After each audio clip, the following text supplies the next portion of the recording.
Hello, everyone, and welcome to South Dade Shoutout.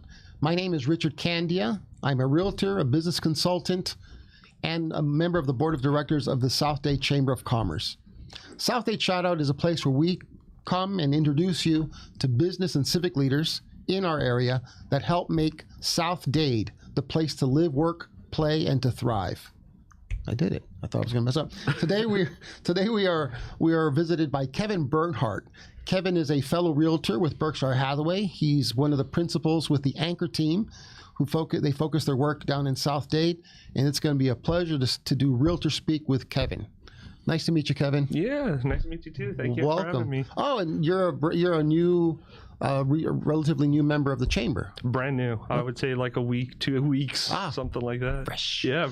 Okay, so we're going to talk a lot about that. First, let's get the main thing out of the way. Who is the other main principal of the Anchor team?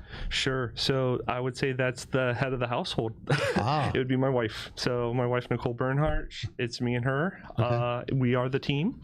I'm actually, so we've gotten to the point where we even want to grow a little bit more. So she's not a real estate agent per se. Mm-hmm. She handles the back end, meaning the financing, just some of the promo materials. And so with that said, I'm looking for like another realtor that can maybe help me out with showings, or someone that I can just grow and mentor, and hopefully they can get on their own feet one day. So Nicole sets the culture, and you're just trying to drum up the business. That's awesome. How did you come to become a realtor? We all have our different ways of becoming a realtor. Sure. So it was back in 2015. Me and Nicole, we bought our first investment property down in Homestead. So we have 3 in Homestead. I just loved it so much, and that was not even being a realtor. We just bought a property and we were able to rent it out, and then we did that 2 or 3 more times, and I said, wow, I enjoy this, I enjoy working with people and just real estate and the numbers. And so I just decided, let me go into this full time. And so got my real estate license, and how it is, little by little, growing, and got my license about it's been 3 years in October. So yeah. You're killing me. You're answering all the questions I'm going to ask. We're going to be over in 10 minutes. South Dade. Why South Dade? Why South Dade? So South Dade is the reason I work there is because I live there. So I'll be honest. When I first got my license 3 years ago, I was all over the place. I was, I was getting listings in North Miami. I started working down all the way into the Keys, and going on some of these appointments, I'm saying, it would be great to know all these areas, know every neighborhood, know what's going on in the communities, but it's almost impossible to do. So now I'm shifting. I'm kind of refining my focus. I want to focus on where I live. I want to work in my backyard, just like everybody should do. We know realtors who say, I'll help you buy and sell anywhere, and that's really, really hard because you're not attaining any level of expertise. You and I, in our conversations prior to this, I can tell you know your areas, Princeton, Naranja, everything that's around the Homestead in Florida City area. Yeah, and that's important. You want to provide value to your clients, so they're choosing you because they've got a huge level of trust in you, and with that trust, you need to show that you know those areas like the back of your hand. But almost wherever you live, you're going to just naturally be an expert in that area because you see what's going up in terms of new buildings or new businesses or new parks. My philosophy is everybody should just work in their local region or neighborhood or community, and that doesn't go for real estate. I feel like that goes for many other local businesses. So I just thought of something. We are going to, throughout this conversation, we're going to try to put together a list, 3, 4, 5 takeaways that potential buyers or sellers should engage in. And the first one, when working with a realtor, and the first one is you probably should choose a realtor that is an expert in the area you want to buy in. Yes. Okay, cool. Yeah. All right, so we got something. Yeah, man, we got something going on here. Talk to me about Homestead and Florida City in particular, the two municipalities of Homestead and Florida City. They have their identities. What's positive about their identities, and what could they do better? Sure. So I would say straight off the bat, and again, just like everybody's seeing, identities are changing down there. So there's a larger population is starting to move down there. There's a lot more value down there in terms of real estate and affordability. So I think it's a great place to move to.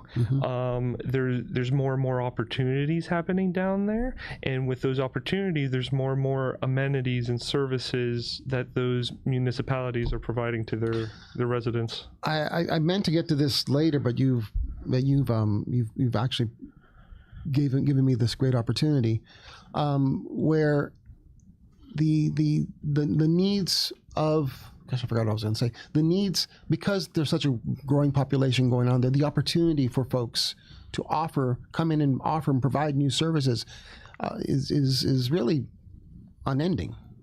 Yeah.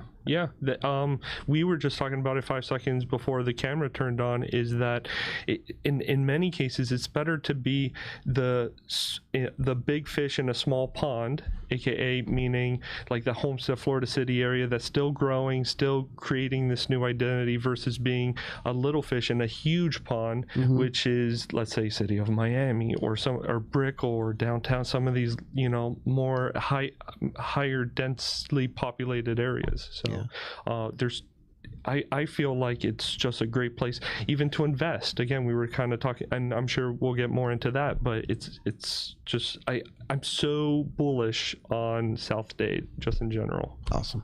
That's why you're here. The other opportunity that you have in South Dade is just the high presence of new construction of all levels, all price points, all kinds of price points.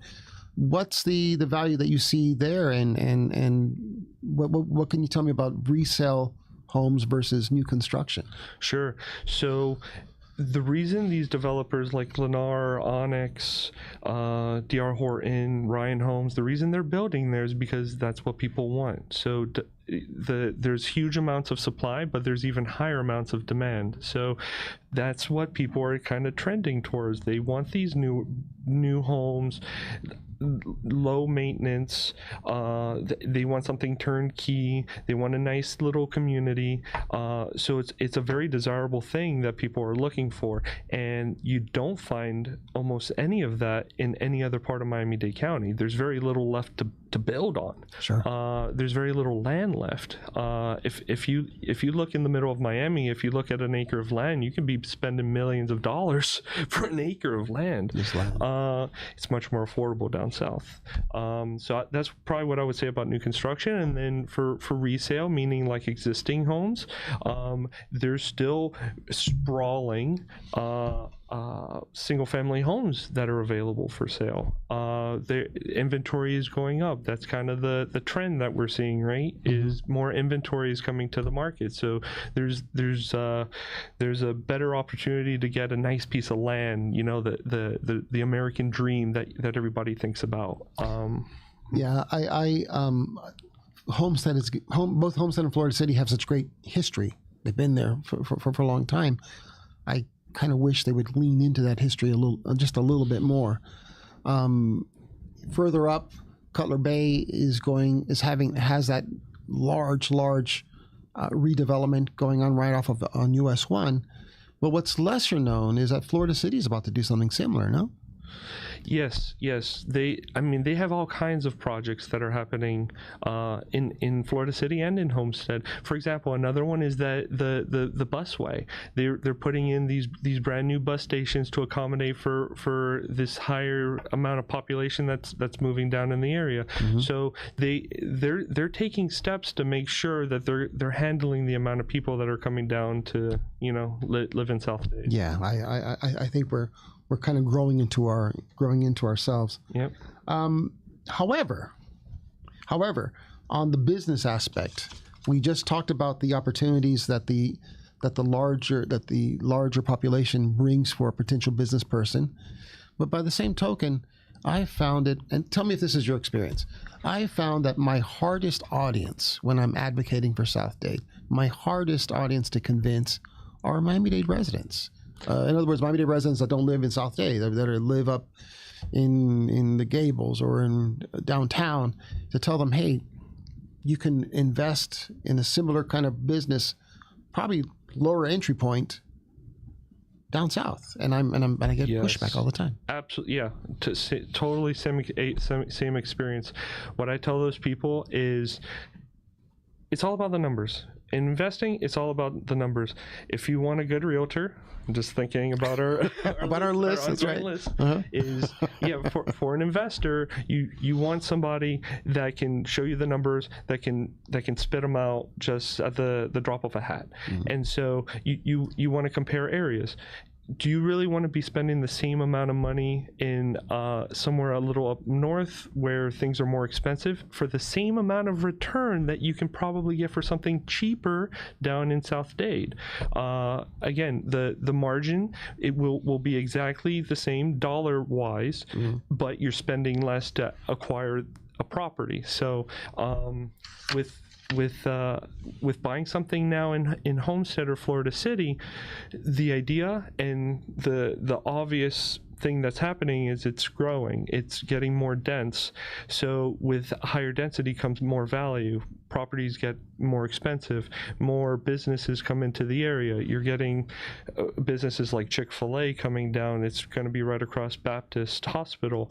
You're getting Raising Cane's. You're getting like these big box nationwide like businesses coming recognized down. brands, so that just tells you, if they sing it, why aren't you singing it? Yeah. So that's what I try to show my clients. Or preach, Kevin, preach. So this kind of gives me, again, you're walking right into another theme that you and I had talked about. Are you concerned about the rate of development in South Dade? I wouldn't say so, because I mean, at the end of the day, that's what the community wants. That's what people are wanting. They want affordability. They want to not have to spend their entire paycheck on their home. So I would say no, not at all. And with those people that are currently living here, their property values are just getting higher and higher and higher. So without even having to do anything. So they're getting richer on paper every single day. As every single person that moves down, their net worth is getting higher and higher. So. Yeah, and we talk about affordability. It's a little tough still for a first-time homebuyer to buy a home anywhere. Yeah, absolutely. And there's no denying that. It's hard. It's not easy. But where there's a will, there's a way. It's never really been easy to buy a home. There's tons of obstacles. It's true. It's never been easy. Yeah. It's never been easy. You got to go through the lender. You've got to get insurance. You've got to do an inspection. It's, your head goes crazy with all the things that you think about. But at the end of the day, you need a good team. It's not just a realtor. You don't just need one of us, right? You need a good lender. You need a good title person. You need a good insurance agent. And so you need to surround yourself with a good team, people that have your best interests in mind, people that aren't trying to get you the highest policy or buy the most expensive home. No, you need to find someone that's doing right by you. What do you need?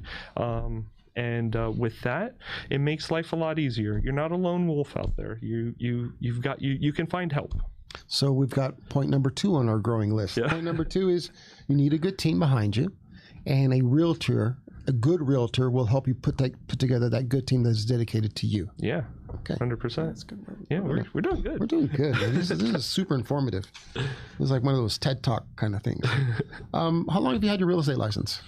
It's going on 3 years now. So but 3 years. But you've had experience in buying and managing and just doing everything else other than all you were missing was the license. Yeah, if you go back to 2015, that's when I really started getting my feet wet. And then this extends kind of back to when my mom was a realtor. So my mom's been a realtor for like 30 years or something. You didn't say that. But I remember sitting at her open houses, 7, 8, 9 years old. I hate real estate. I'm never gonna do this. So she's not watching this. You don't want to. She doesn't know you have your life. Okay.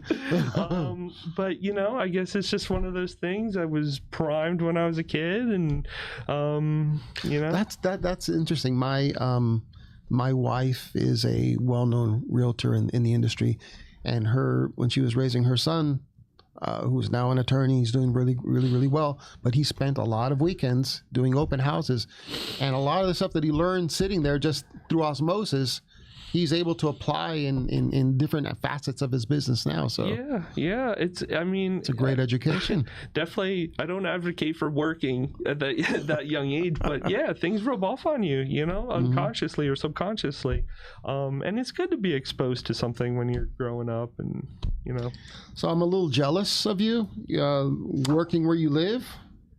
Talk to me about that. Well, that is an intentional decision, though. Absolutely, it's a business plan. Yeah, and it's certainly a plan. And I heard a quote the other day that goes something along the lines of, "You're only as good as your plan." So there's been a lot of things that I'm starting to do to kind of get the ball rolling in that direction. And like I said, I've just started this 12 months ago is kind of when I'm starting to really dedicate my business here. So through postcards, through email blasts that are just specific to my area for events, newsletters I'm creating, and then I'm actually doing a new thing, and maybe we can talk about this offline, is I started like a little mini project. I call them business spotlights, and it's kind of similar to this, where I'm doing like 1 or 2 minute videos for businesses in the South Dade area, Homestead, Florida City-ish areas, just to kind of promote their business. Completely no advertising for me. It's completely free for them, but it's some content that they can maybe use for their social media, maybe get some more clients. And then for me, it's content where I can just show people what's going on in my community. So so yeah, I'm looking for new businesses that I can try to help. And well, you're in the chamber now. You got a whole slew of them. I know. I got a lot you have of work a whole to do. slew of them. That's awesome. But those are kind of the things that they talk to us about doing as realtors. 99% of the realtors don't do that. Right. So yeah, because it's hard. Congratulations. It's not easy. It's not easy. But yeah, thank you. Yeah. So let's do some more realtor speak. So Berkshire Hathaway, great company. I'm very familiar with the company. Really, a lot of good professionals that work there. You've decided to put together this team, so now you're branded as a team. Anchor, very subtle, very subtle. Okay, yeah. We're your anchor. Okay, yep. Didn't have to go far with that. But tell me about the aspects that you feel that you are bringing to a client, bringing to a transaction that will help set you apart. Sure. So I'm a stats person. I like numbers. And one of the things I came across about 2 years ago is that the number one thing that clients with real estate agents, what they complain about is the lack of communication with their realtor. Mm-hmm. And so one of the things I really stand by is whenever I have a listing, for example, and this is just one example, but whenever I have a listing, every week you're getting a call from me, whether there's, we're under contract or there's no news at all. I call you and I'll just say there's no news. It's super important for people that are making a humongous life change or undergoing one of the largest transactions of their life to know what's going on. So I try to keep that channel of communication very open and active. So with that gives us rule number 3. A good realtor, or really any service provider, should give you consistent communication. Yeah, whether there's no news or there's news or no news. So you as a consumer should expect that. Oh yeah. We're putting together this list, and we're gonna market it ourselves. What do you do besides the communication? What do you do to provide that extra level of service? So I've gotten a lot more into marketing. So not only the social media marketing, but I do a lot of foot marketing as well. For every listing that I have, I like door knocking. I enjoy door knocking. Call me weird, call me crazy. Crazy. It is one of those. It is a lost art. I swear. Yeah, I like doing that too. And and again, I guess this is realtor talk, but one of the things that I thought originally going into door knocking is, hey, I knock on a door, I give them a flyer, and I get a listing. Doesn't work that way. Zero times works that way. Right. So you have to shift your perspective. But what I'm trying to achieve in my door knocking is I'm trying to give them something of value, whether it's like a vendor list, a recommended vendor list of the people that I've worked for, like HVAC technicians, electricians, plumbers. I give them a little list of that. If I have an open house in the area, I'll door knock them. Hey, you want to stop by, check out the neighbor's house, see what it looks like.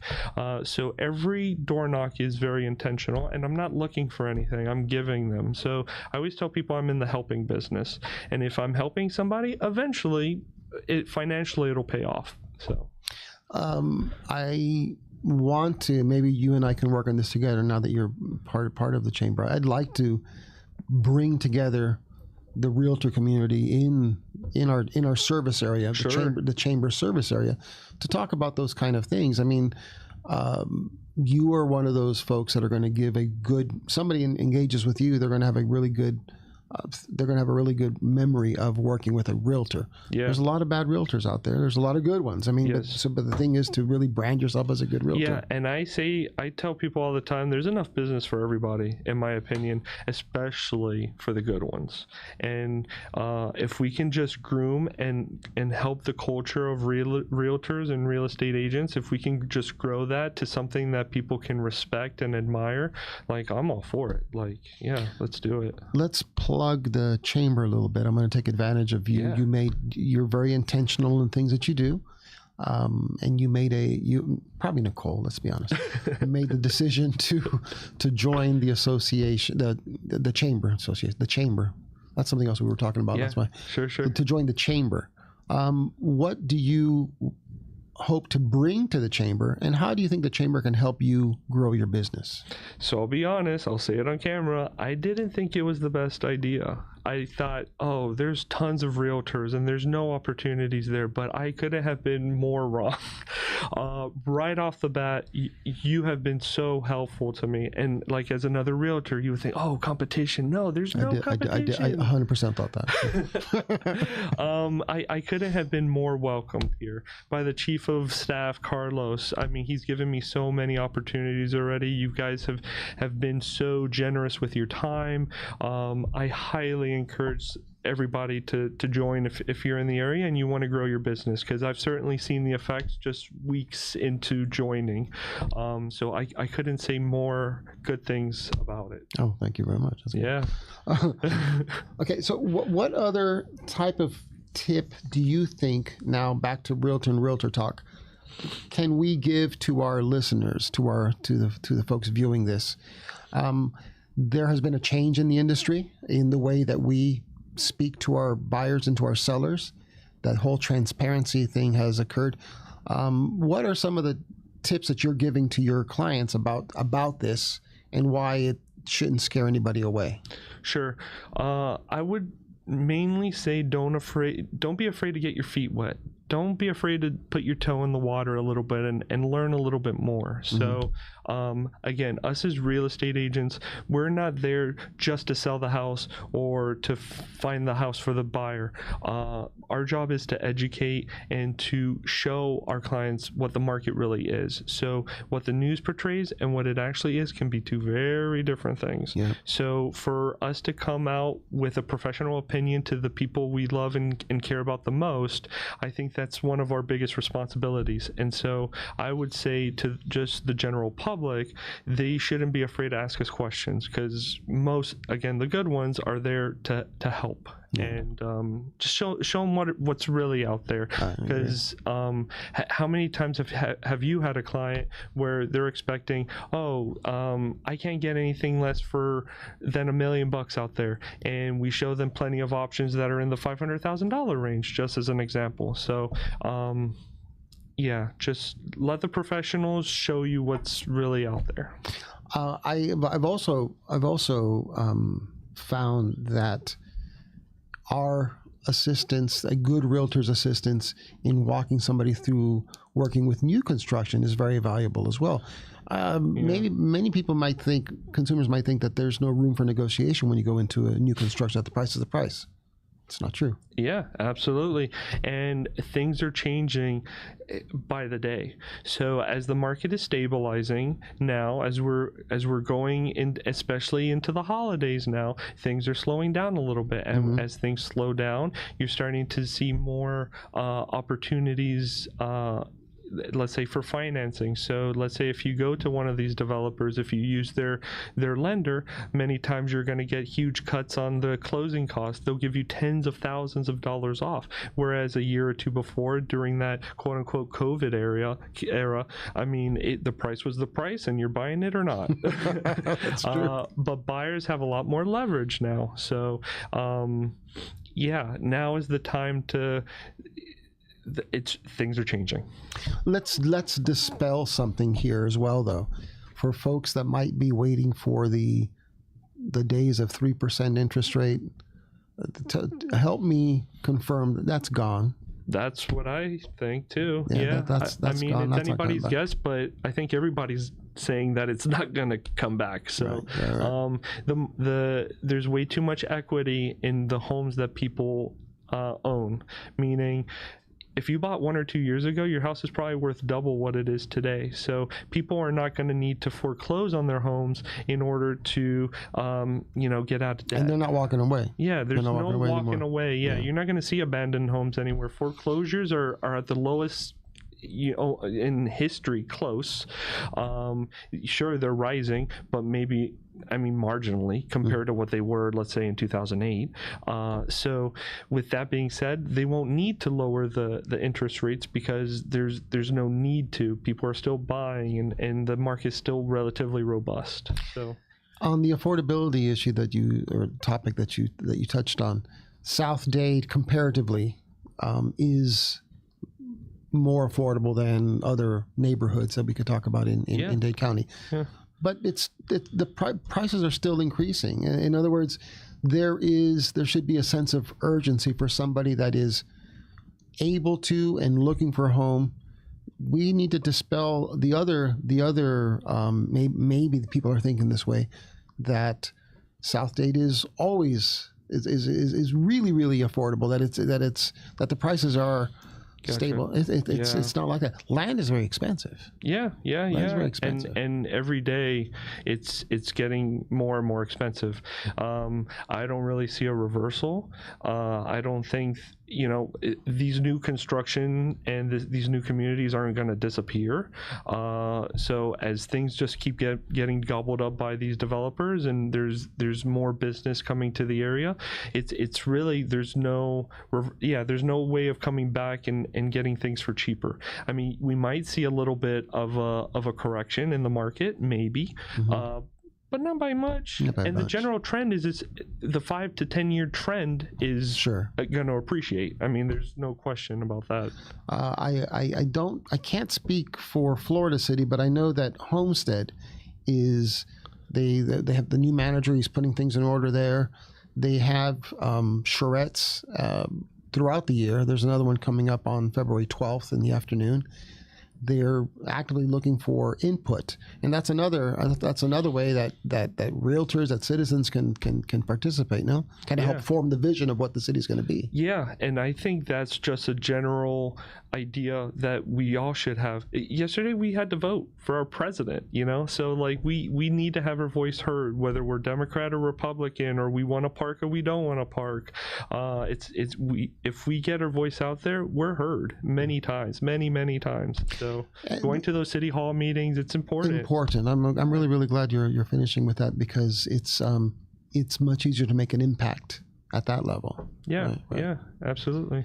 Well, I really hope to have you back here, and we will do a special show, just us realtors, and Okay, yeah. the three takeaways for our viewers. Choose a realtor whose expertise is in the area that you want to buy in. You need a good team. A good realtor can help you put together that team, and a good realtor or service provider should be in consistent communication with you. Yeah. Yeah, good 100%. takeaways. Totally agree. And that's free. Yeah. Anyways, Kevin, it's a real pleasure meeting you in person, and pleasure. thank you very much. And we're going to do some great things with the chamber. Yeah. And everyone, thank you for joining us. This has been the South Dade Shoutout. We hope to see you next week.